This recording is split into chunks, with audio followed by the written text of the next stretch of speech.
Chers frères et sœurs, bonjour. Nous écoutons l'Angélus du Pape dimanche dernier, le 26 novembre 2017. Le Pape est en voyage apostolique au Myanmar et en Birmanie. En ce dimanche, nous célébrons la solennité du Christ, roi de l'univers. Il règne sur nous par le service, la charité. Et à la fin des temps, cette royauté s'affirmera dans le jugement. Nous avons face à nous aujourd'hui le Christ, roi, qui est pasteur, roi et juge, et qui montre les critères d'appartenance au royaume de Dieu. Voilà donc les critères. La page évangélique s'ouvre avec une vision grandiose.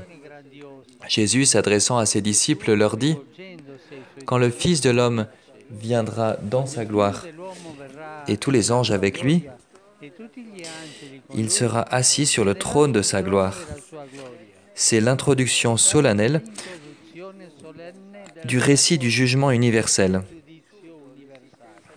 Après avoir vécu l'existence terrestre dans l'humilité et la pauvreté, Jésus se présente maintenant dans la gloire divine qui lui appartient, entouré par tous les anges dans leur gloire. Toute l'humanité est convoquée devant lui et il exerce son autorité en séparant les uns des autres. Comme le berger sépare les brebis des boucs. À ceux qu'il a mis à sa droite, il dit « Venez, les bénis de mon Père, recevez en héritage le royaume préparé pour vous depuis la fondation du monde. Car j'avais faim et vous m'avez donné à manger. J'avais soif et vous m'avez donné à boire. J'étais un étranger et vous m'avez accueilli.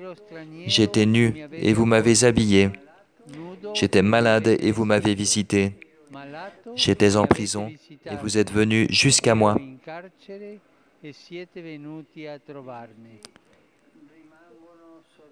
Les justes sont surpris, car ils ne se souviennent pas d'avoir rencontré Jésus et encore moins de l'avoir aidé de cette manière.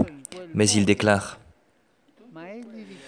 Tout ce que vous avez fait à l'un de ces plus petits de mes frères, un seul, c'est à moi que vous l'avez fait. »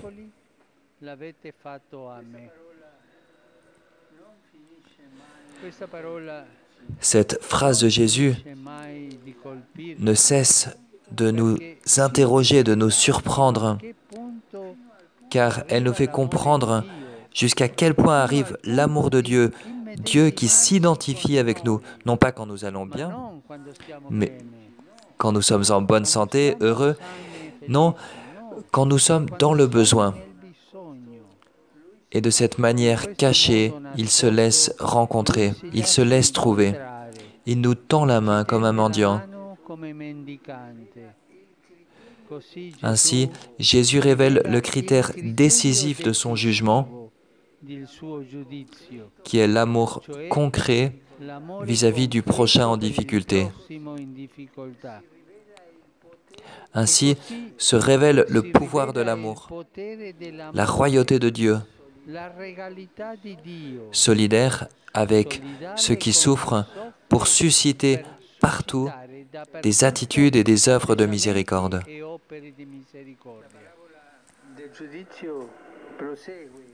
La parole du jugement continue et elle présente le roi qui éloigne ceux qui, dans leur vie, ne sont pas faits de soucis pour les besoins de leurs frères. Dans ce cas également, ils sont surpris et ils demandent au Seigneur, « Seigneur, quand avons-nous vu avoir faim, avoir soif, être nus, étrangers, malades ou en prison, sans nous mettre à ton service ?» Sous-entendu, si nous t'avions vu, sans doute t'aurions-nous aidé. Mais le roi répond, « Tout ce que vous n'avez pas fait à l'un de ces plus petits, c'est à moi que vous ne l'avez pas fait.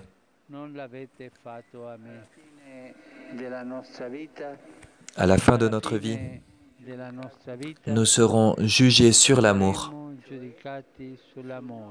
c'est-à-dire sur notre engagement concret d'aimer et de servir Jésus dans nos frères les plus petits, les plus nécessiteux. Ce mendiant, ce nécessiteux qui tend la main, c'est Jésus. Ce malade que je dois visiter, c'est Jésus. Cet emprisonné, c'est Jésus. Cet affamé, c'est Jésus. Pensons-y. Jésus viendra à la fin des temps pour juger toutes les nations, mais il vient à nous chaque jour,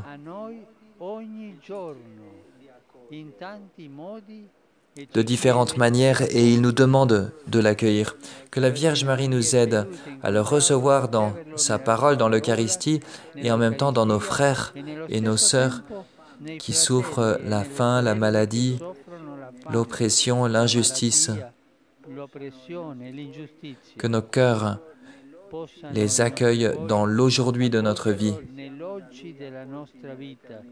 pour que nous puissions être accueillis dans l'éternité, dans son règne de lumière et de paix.